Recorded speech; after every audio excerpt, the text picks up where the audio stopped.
Sign the papers and get out, Grainne, Gertrude hissed, her eyes cold as flint. You're a burden to this legacy. A parasite. I've already erased your name from the charter.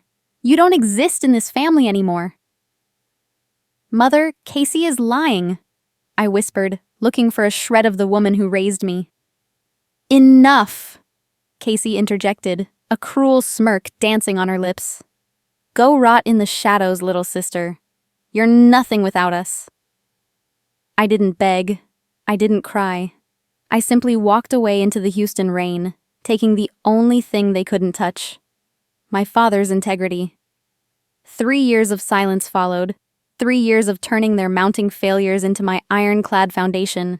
Tonight, I returned to the lion's den to watch the architecture of their lies finally collapse. The gold on my arm a constant ticking reminder of the man they betrayed. The weight of my father's antique watch felt unusually heavy on my wrist tonight, a cold circle of gold and leather against my skin. I stood in the shadowed wings of the ballroom at Post Oak, watching the elite of Houston mingle under the amber glow of crystal chandeliers. This gala was supposed to be the crowning achievement of Gertrude & Co. The expansion I had spent 3 years meticulously architecting from the back rooms while my mother and sister took the applause. I adjusted the strap, remembering my father's quiet voice telling me that true wealth is never found in a bank vault, but in the marrow of one's character. I believed him. I believed that my silence was a sacrifice for the greater good of our family. A way to keep the peace while the business flourished. Looking out at the head table, I saw my mother, Gertrude, sitting with a regal, icy composure that demanded subservience.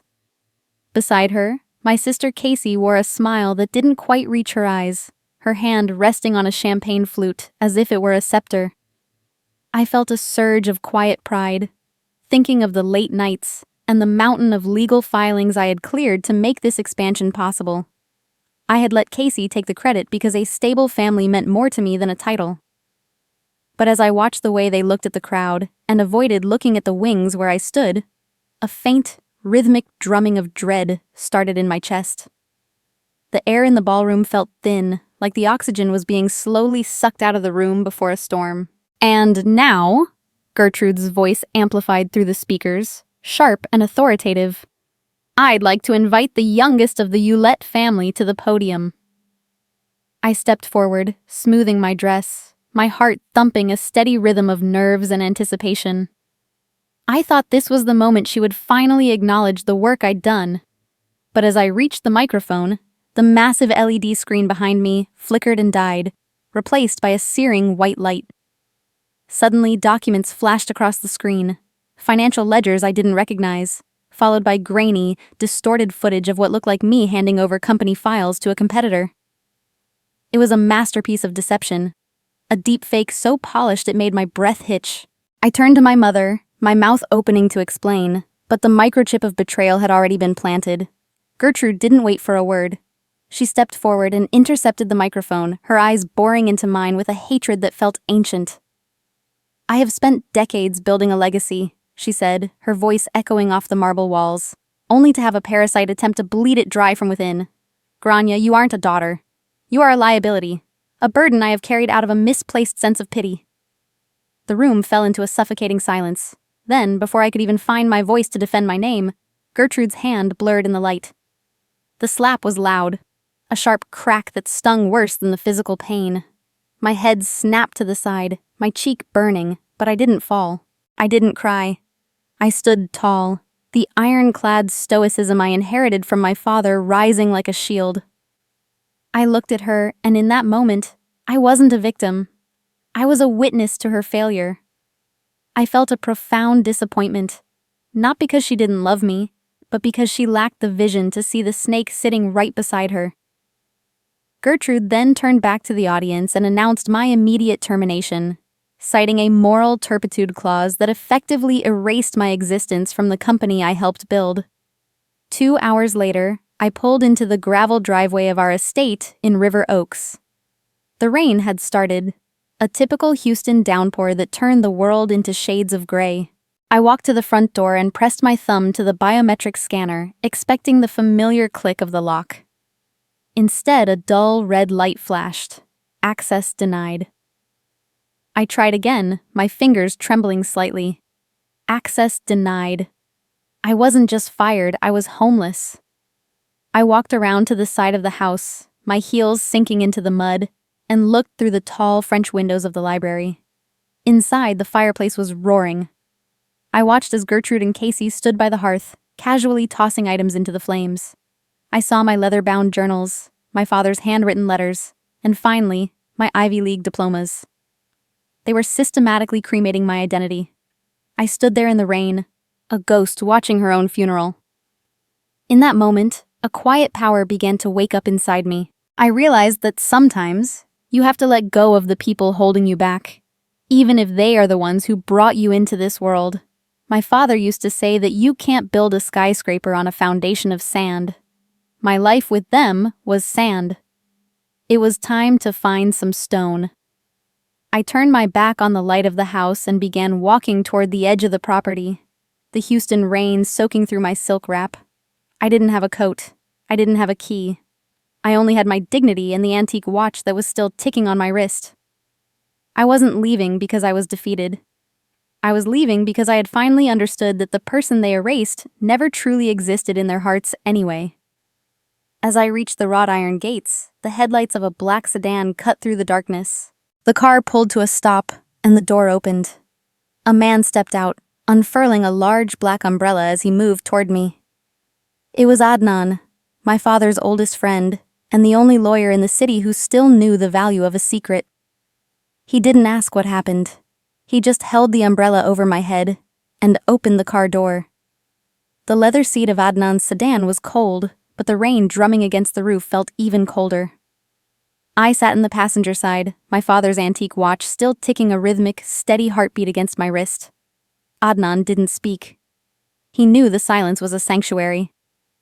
I watched the blurred lights of Houston's Post Oak district fade into the rearview mirror, a glittering world that had just spit me out like a broken cog. I had a single carry-on bag at my feet, and a bank account I hoped was still active. My plan was simple. Get to George Bush Intercontinental, board a red-eye to London, and vanish before the morning sun could illuminate my mother's shame. I had enough in my personal savings to survive for a year while I rebuilt. Or so I believed. The airport was a cavern of fluorescent lights, and the hum of travelers oblivious to the collapse of my universe. I reached the TSA checkpoint, handing over my passport with a hand that refused to shake. The agent swiped it, paused, and then swiped it again. A red light blinked on his terminal. A tiny, digital drop of blood. "Miss Hulette?" he asked, his tone shifting from routine to predatory. "Please step aside. We have a flag on your travel status." Before I could process the words, two men in dark suits appeared from the shadows of the concourse. They didn't use handcuffs, but the way they flanked me felt tighter than iron. I was led down a series of sterile, windowless corridors that smelled of floor wax and stale coffee. This was the invisible cage Casey had built for me. Inside the interrogation room, the air was stagnant. A man named Agent Miller sat across from me, tossing a folder onto the metal table. "Corporate espionage, Grainne," he began, leaning into the light. "Malware signatures linked to your cloud storage were found in the server of the city's primary infrastructure contractor. Your mother's company lost a $10 million bid because of it." I felt a hollow thud in my chest. This wasn't just a lie told at a gala. This was a surgical strike. Casey hadn't just erased my name. She had weaponized my credentials. She had planted digital evidence that painted me as a traitor to the very legacy I had worked to protect. A lie can travel halfway around the world while the truth is still putting on its boots. My father used to say that. Now, I was watching the boots get stolen. I sat with my back straight, refusing to let the panic override my logic. "I didn't do it," I said, my voice as level as a horizon line. Miller laughed, a dry, grating sound. "The evidence says otherwise. Your sister provided a sworn statement. She described years of your resentment, your secret meetings, your unstable mental state after your father passed." I closed my eyes for a second, seeing Casey's face, the soft, grieving sister mask she wore for the world. I didn't blame Gertrude for being blinded. A mother wants to believe her firstborn is the protector, not the predator. but the betrayal felt like a slow-acting poison, chilling my blood from the inside out. "You're being placed on a federal restricted party list," Miller continued, oblivious to my internal wreckage. "Because these contracts involve national infrastructure, your passport is officially seized. You are barred from any professional financial practice in the United States until the audit is complete." He paused, letting the weight of the sentence settle. "Your accounts are frozen, Grainne. Every penny. You are effectively a non-person." The room felt like it was shrinking, the walls closing in until the only space left was the chair I sat in. I was a ghost in Houston, and now I was a ghost in the eyes of the law. "My sister isn't evil," I said quietly, looking Miller in the eye. He looked surprised. "She's just terrified of being ordinary. I'm not angry at her greed, Agent. I'm saddened by her lack of imagination.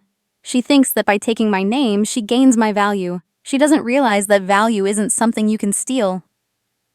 I felt a strange moment of grace for Casey. She was a vulture, picking at what she thought was a carcass, never realizing that I was the architect of the very system she was trying to inhabit. I didn't hate her. Hate is an anchor, and I needed to be light enough to fly. The door opened and Adnan stepped in, his presence cutting through the tension like a blade.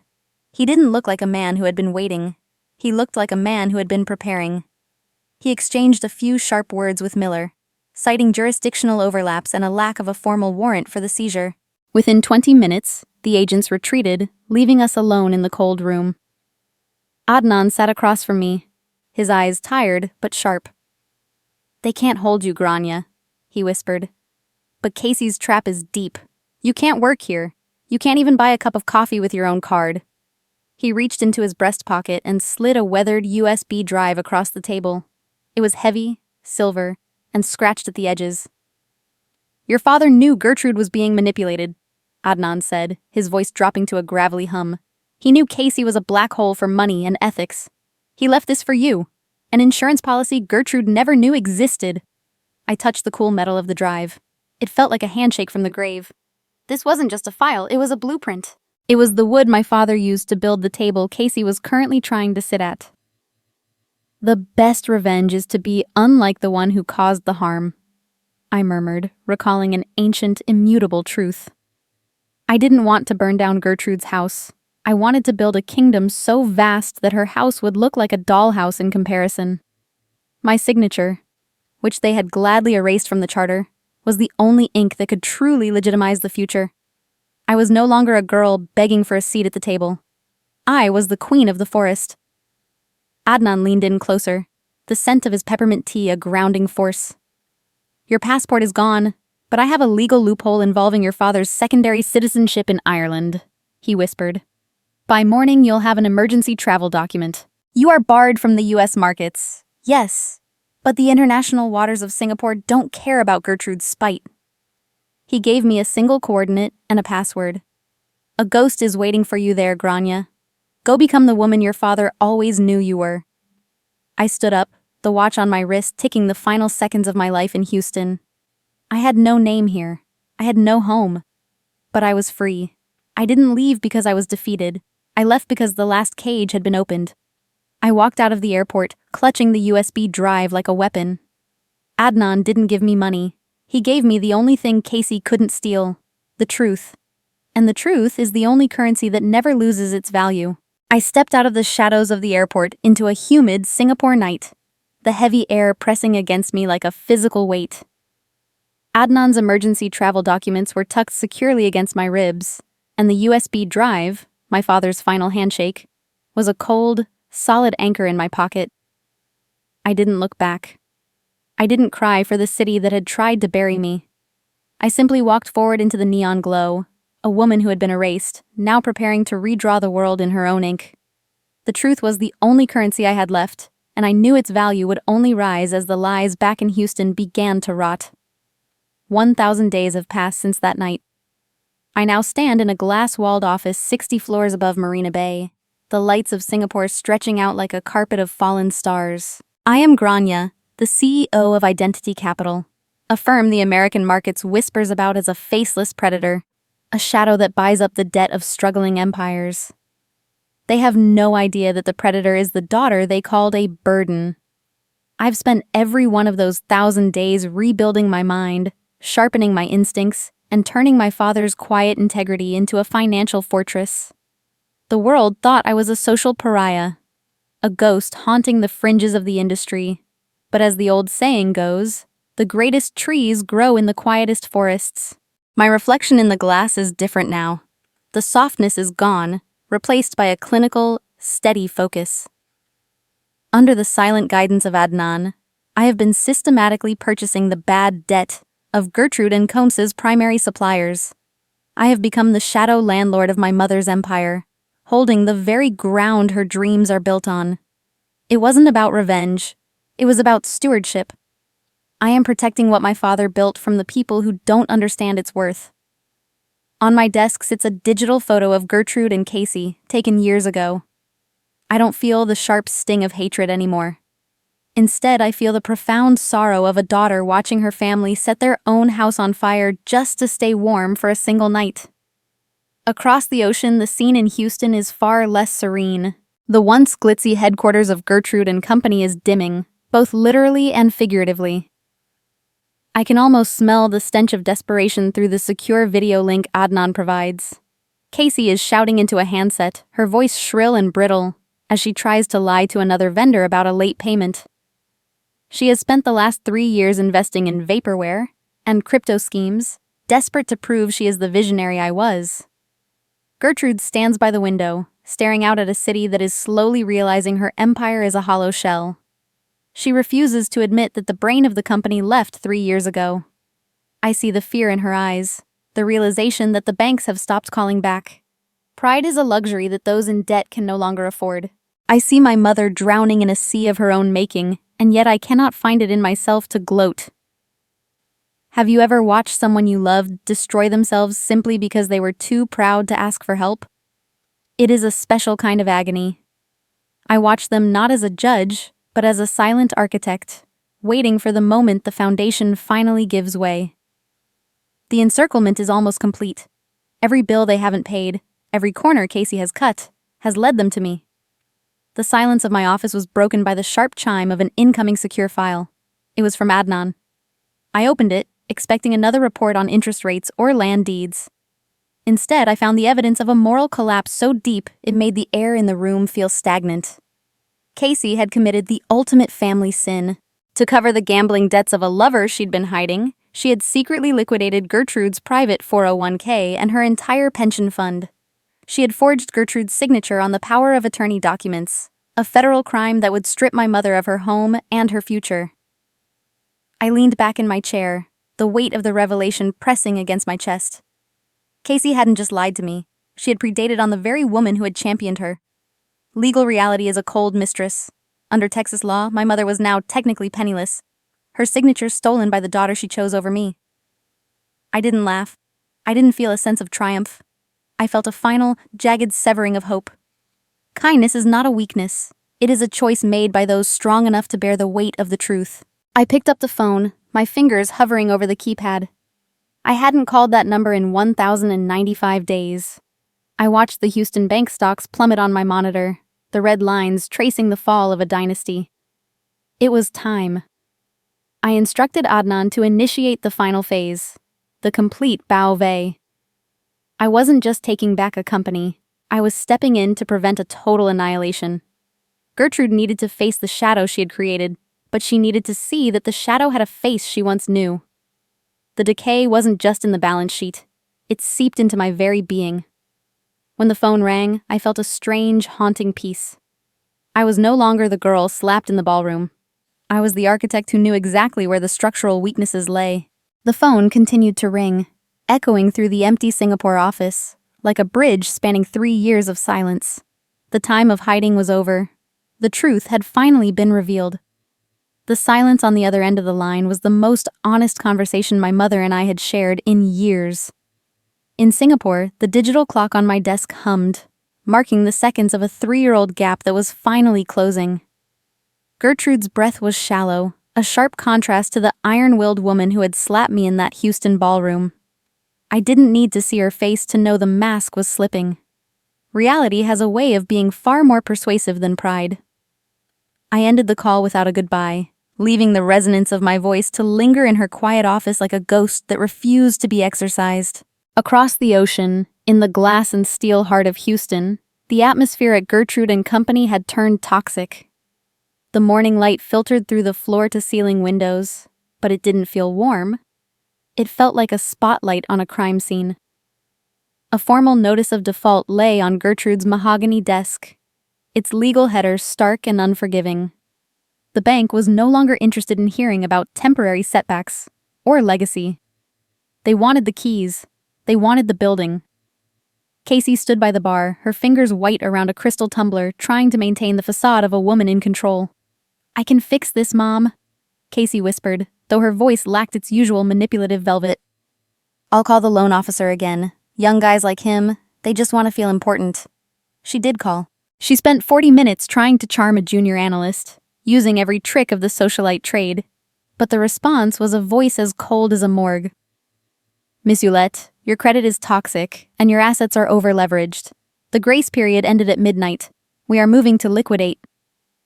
The phone went dead in her hand, the dial tone sounding like a flatline. It was during the following hour that the real trap snapped shut. A specialized real estate audit, triggered by the bank's foreclosure proceedings, unearthed a detail so small it had been ignored for decades. While Gertrude and Company owned the physical structure, the steel, the glass, the very air conditioning units, the ground lease had quietly expired. Through a complex series of offshore transfers, that lease had been purchased by an anonymous LLC based in Singapore. Those who try to own the sky often forget to check if they still own the earth they stand on. I watched the frantic movements of their legal team through a secure feed, my heart steady, my pulse calm. The office door opened, and Adnan walked in. He wasn't wearing the face of a family friend today. He was wearing the face of a reaper. Gertrude looked up, a flicker of hope in her tired eyes. "Adnan, did you find a way to stall the bank?" He didn't answer. He simply walked to her desk and dropped a certified copy of a confidential land grant onto the mahogany. It was signed 10 years ago by my father, Grainne's protector, in a private trust he had kept hidden even from his own wife. "You can't sell this building, Gertrude," Adnan said, his voice a low, gravelly rumble. "You can't even offer it as collateral, because you don't own the ground it's built on. The daughter you erased 3 years ago does." The silence that followed was heavy enough to crush. Gertrude's hand trembled as she touched the document, recognizing her husband's distinctive, elegant script. It was a transfer of ground rights to a trust named in my honor. Under Texas property law, the structure was now a legal hostage. Casey lunged for the paper, her eyes wild. "This has to be a fake! Grainne was a burden! She was a thief!" Adnan didn't even look at her. He kept his eyes on Gertrude. "Grainne isn't interested in your apology, Gertrude. She's interested in the truth. She kept this land not to destroy you, but to ensure that our father's legacy wouldn't be gambled away by those who didn't sweat for it. She was the one who worked. You were the ones who watched." The truth hit Gertrude like a crushing weight, causing her to slump into her chair. Every unpaid bill, every lie Casey had allowed Casey to tell, had led her to this state of utter vulnerability. The very person she had once called a burden was now the only link separating her from a homeless shelter. It was a bitter, humiliating pill to swallow. Casey, ever the parasite, turned to Gertrude. "Mom, we can sign for her. Who's going to know? We have her old records. We can replicate the signature." It was the desperate suggestion of a cornered animal. But Adnan smiled. A thin, mirthless line. "The land deed is locked in a secure, blockchain-verified trust in Singapore. Every change requires a biometric signature that only Grainne can provide. You can't forge the future anymore." True power isn't the ability to hurt. It is the ability to decide when the hurting stops. I sat in my office in Singapore, watching my mother's pride break in real time. She looked smaller than she had 3 years ago. Her regal posture was gone, replaced by the slumped shoulders of a woman who had finally run out of rooms to hide in. Adnan delivered the final ultimatum. Grainne is willing to meet, but only on her turf, only in Singapore, and only if you come in person, without your PR teams, without your lawyers, and without your security. The humiliation was complete. Gertrude, the woman who had publicly denounced me, was now forced to cross the world to beg for my mercy. She stared at the empty space on her wall where my portrait used to hang, the one she had ordered to be taken down and burned. She was realizing that the name she had erased was now the only ink that mattered. The signature they once removed from the company letterhead was now the only thing that could keep their world from collapsing. Casey tried to argue, but Gertrude silenced her with a single sharp look. The dynamic had shifted. The daughter who had been too much was now the only one who was enough. Gertrude reached for her laptop and booked 2 one-way tickets to Singapore. She clutched a folder of debts like a shield, unaware that she wasn't going across the world to be saved. She was going across the world to be judged by the woman she had tried to make disappear. As I closed my own laptop in Singapore, the city lights below seemed brighter, clearer. I wasn't doing this for revenge. I was doing it for the girl who had walked into the rain with nothing. I was doing it for the father who had seen the truth before I did. I was finally becoming the woman he always knew I could be, the one who builds instead of burns. The morning mist over Marina Bay was still clinging to the glass as Gertrude and Casey stepped into the lobby of Identity Capital. From my monitor on the 60th floor, I watched them through the high-definition security feed. They moved with a practiced, Houston-bred arrogance, expecting the red carpet to unfurl simply because they shared my DNA. Gertrude adjusted her designer silk scarf, her chin tilted at that familiar, regal angle. Casey checked her reflection in the polished marble, smoothing her hair with the vanity of someone who believed she was the protagonist of every room. They didn't see the irony in their arrival. They had come to Singapore to beg the very burden they had discarded. I had given my assistant, May, very specific instructions. No greetings, no hospitality, no welcome back. When they reached the reception desk, May didn't look up from her screen. She treated them like low-level vendors, her voice a flat, professional monotone. She required them to surrender their mobile phones and sign non-disclosure agreements before even allowing them past the security turnstiles. The confusion on Casey's face was almost comical. She started to protest, her mouth opening to deliver a lecture on who they were, but May simply gestured toward the door. Power in this building didn't come from a family name. It came from the woman sitting in the penthouse. They were led to a stark, minimalist waiting room. I had ordered the air conditioning to be turned off in that specific zone. The Houston heat they were used to was a dry burn, but Singapore's humidity, trapped in a windowless room, was a slow, stifling pressure. I watched them through the one-way glass in my suite. Patience is a form of power that the entitled never learn to master. On the center of the far wall, I had hung a single black and white photograph of my father in his prime. He looked out at them with a silent, steady gaze, a judge from the past watching the collapse of the future they had stolen. 4 hours passed. I spent that time reviewing the final acquisition papers with Adnan via a secure link. I wasn't rushing. I wanted every minute to feel like a year to them. Through the glass, I saw Gertrude's composure begin to erode. Her expensive suit was damp with sweat, the silk clinging to her shoulders in an unflattering, desperate way. Casey was pacing like a caged animal, her bravado shattering into jagged pieces of irritation. She tried to open the door, only to find it electronically locked from the outside. Silence is the loudest reply you can give to those who used words to destroy you. I didn't do this out of a desire for cruelty. I did it because they needed to understand the weight of the bare essentials they had left me with 3 years ago. At the 3-hour mark, I had May bring them 2 glasses of room-temperature water and a small plate of simple crackers. No champagne, no catering, just enough to sustain them. Have you ever noticed how the most arrogant people become the most fragile when they lose their comforts?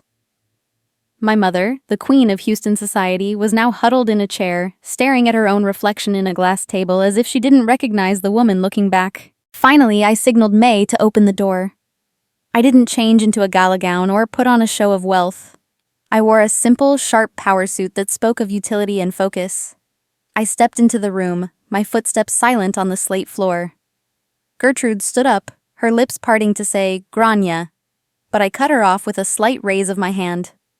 "Good afternoon, Mrs. Gertrude," I said, my voice as cool as the interior of a vault.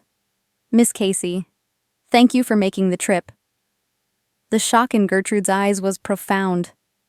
I wasn't her daughter in this room. I was her landlord. The air in the room instantly shifted as Casey stepped forward. The desperation in her eyes had turned into a familiar, jagged malice. "We know what you're doing, Grainne," she hissed, her voice sounding thin and desperate. "We know you're the one behind the land deed, but you're not as smart as you think." She reached into her bag and pulled out a thin, manila folder. "I have a private investigator who's been following your associates here. We have enough evidence of your offshore shadow dealings to trigger an investigation by the Singapore authorities." It was a classic Casey move, a frantic pivot to blackmail when the charm failed. She slid a release and transfer document across the table toward me. "Sign over the Houston land rights now, or I'll leak a scandal that will burn Identity Capital to the ground before the market opens tomorrow." Gertrude didn't stop her. She just watched, her silence a tacit endorsement of the crime. Integrity is doing the right thing, even when the wrong thing is being used as a weapon against you. My father taught me that. Casey, it seemed, had never learned anything at all. I didn't flinch. I didn't even pick up the folder. I simply looked at Casey, then at Gertrude. "You truly haven't changed," I murmured. "You still think the truth is something you can negotiate with." I slid a tablet across the table, showing a live court filing from a district court in Texas. Adnan had already filed a preemptive anti-harassment and extortion suit. Every threat Casey had just made, every detective she had hired, was now part of a criminal record that would be served to the Houston police by morning. I had turned her weapon back on her before she even pulled the trigger.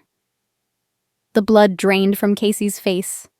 She looked at the tablet, then at me, her hands beginning to tremble. She realized that she wasn't playing a game of emotions anymore. She was caught in a trap of her own making. "You brought a knife to a war of architects, Casey," I said, leaning in until I could see the reflection of my own steady eyes in hers. "I don't just own the land you stand on in Houston. I own the air you're currently breathing in this office, and I've decided that you've used enough of it." Gertrude finally spoke, her voice a broken whisper. "Grainne, please, we are family." I stood up, the chair clicking softly against the floor. "Family is a foundation, Mother. You turned ours into a sinkhole. Now you're going to sit here and you're going to listen to the truth. Not because I want your apology, but because the architecture of your lies is finally coming down." I walked toward the door, leaving them in the stifling heat of the room. Casey thought she could play dirty in my house, but she had forgotten that I was the one who designed the security system. The humidity of the waiting room was a distant memory the moment I led Gertrude and Casey into my primary conference suite. Here, the air was chilled to a clinical precision, and the panoramic windows of Identity Capital offered a dizzying view of Singapore's midnight skyline. I walked to the lighting console and pressed a single button. The vibrant city glow faded behind automated shades, leaving the room illuminated only by the sharp blue light of the recessed floor lamps. I wasn't just hosting a meeting, I was convening a court. I placed a single vintage amber medicine bottle in the center of the mahogany table. It looked small, almost insignificant, but Casey's eyes locked onto it with a sudden, twitching terror. "I am not here to bury you, Mother," I said, my voice barely above a whisper, yet it carried the weight of a gavel. "I am here to unbury the truth you chose to ignore for the sake of comfort. You preferred a pretty lie to a difficult daughter, and that choice has finally come due." I nodded toward the screen at the head of the room. Adnan's face appeared via an encrypted link from Houston, flanked by a digital forensics expert. Behind them was a scrolling timeline, a digital autopsy of the week my father died. The evidence began to flow across the screen, a meticulous log of Casey's unauthorized access to my father's medical portal. The forensic expert highlighted 3 specific dosage changes made to his blood thinners just 48 hours before his stroke. They were small enough to avoid a nurse's casual glance, but significant enough to ensure a catastrophe. The truth doesn't require your belief to exist. It only requires the courage of one person to speak it.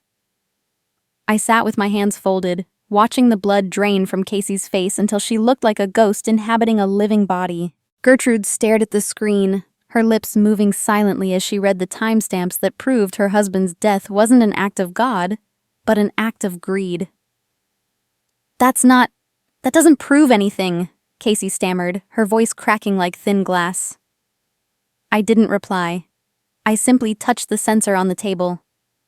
A grainy, high-fidelity audio recording filled the room. It was the black box my father had hidden in his desk, a security measure Casey never knew existed. The audio was unmistakable. Casey's voice, hushed and hurried, admitting to her lover on the phone that she had swapped the pills to ensure the inheritance was settled before my father could finalize the land deed transfer to me. Grainne is too smart, her recorded voice hissed. If he signs that trust, we're out. I'm fixing it tonight. The silence that followed was seismic. Gertrude didn't scream. She didn't cry. She simply collapsed inward, her regal posture dissolving as the weight of 3 years of complicity crushed her spine. She had protected a murderer.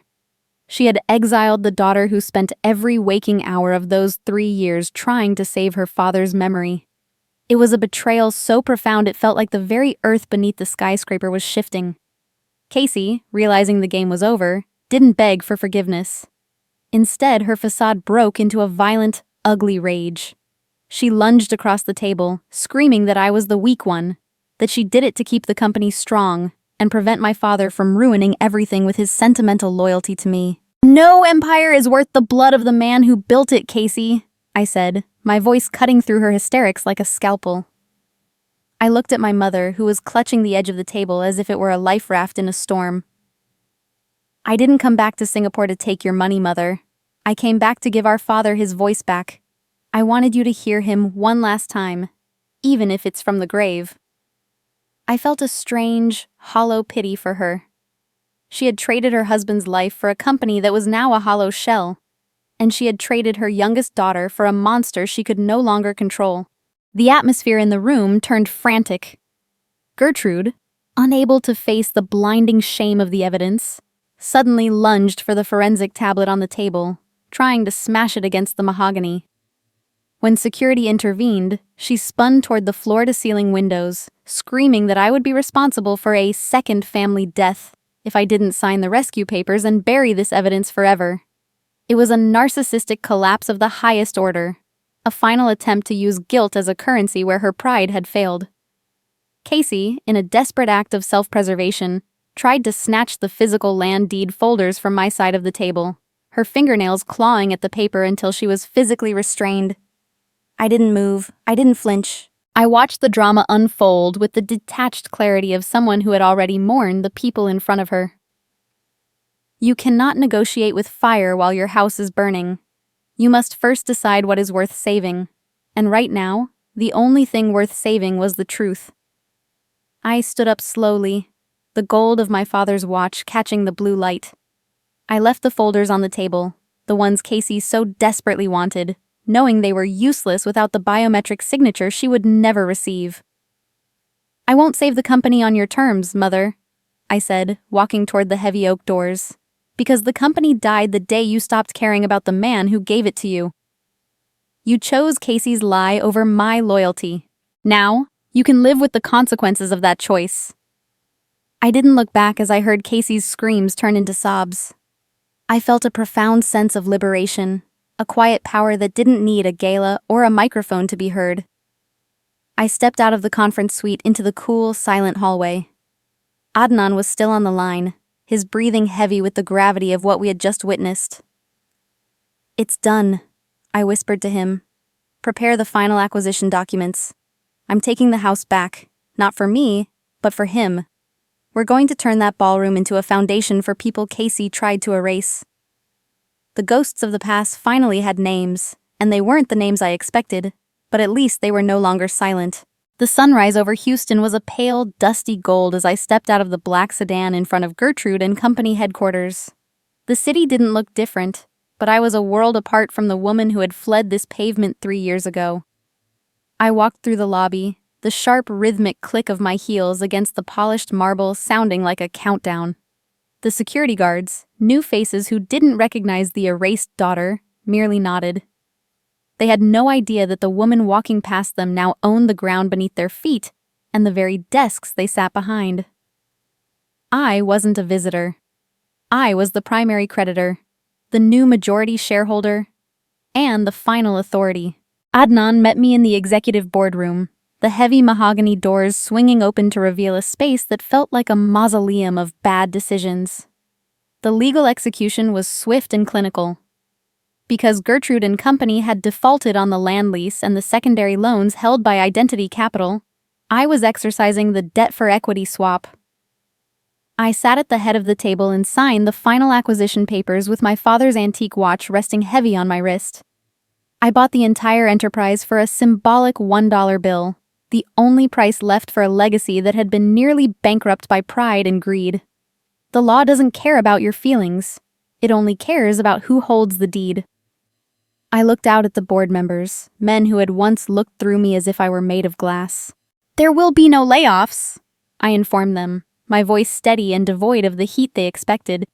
"The employees shouldn't suffer for the sins of the owners. We are restructuring, starting today." I felt a calculated sense of closure. I wasn't saving the company for Gertrude or Casey. I was saving it for the thousands of families whose livelihoods depended on it. Justice, I discovered, isn't always a scream. Sometimes it's just the quiet scratching of a pen on a legal document.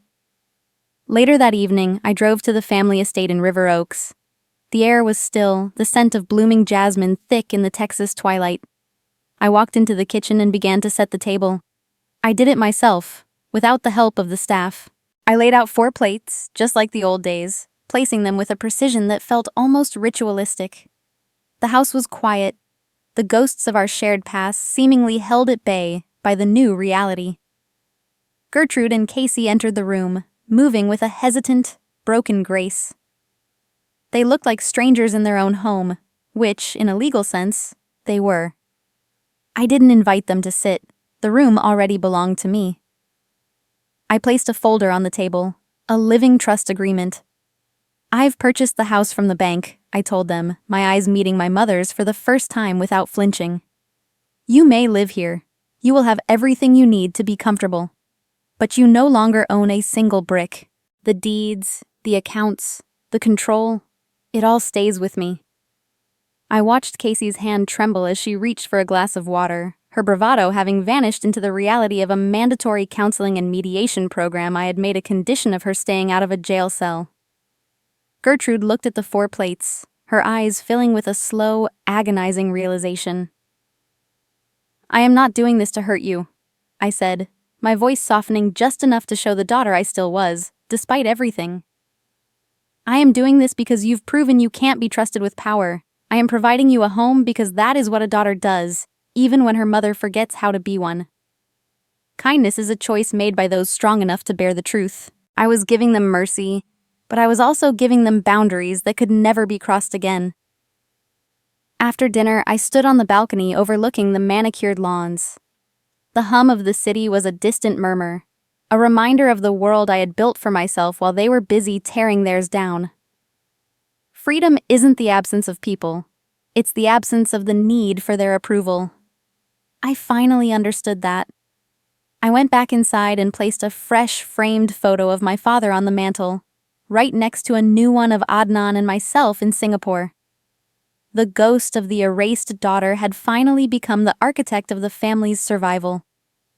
Gertrude approached me as I was preparing to leave. She looked like she wanted to reach out, to find some thread of the girl she used to know, but she stopped. "Grainne," she whispered, her voice a fragile thing. I turned to her, my expression calm. "Apologies expire, Mother, but boundaries don't. We aren't the family we were, and we never will be again. But we are the one we have to be now." There was no anger left in me, only the clarity of a woman who had finally found her own North Star. I walked toward the front gate where Adnan was waiting in the car. I didn't look back at the mansion. I didn't look at the flickering lights in the windows. I looked forward at the horizon, where the first stars were beginning to pierce through the Houston haze. My name, Grainne, was no longer a burden or a secret. It was a foundation. As the car pulled away, I opened a new folder on my lap labeled Foundation for Truth. My journey wasn't just about saving a company. It was about building a world where the truth finally has a home. I was finally, slowly, carefully letting myself be more than just a daughter.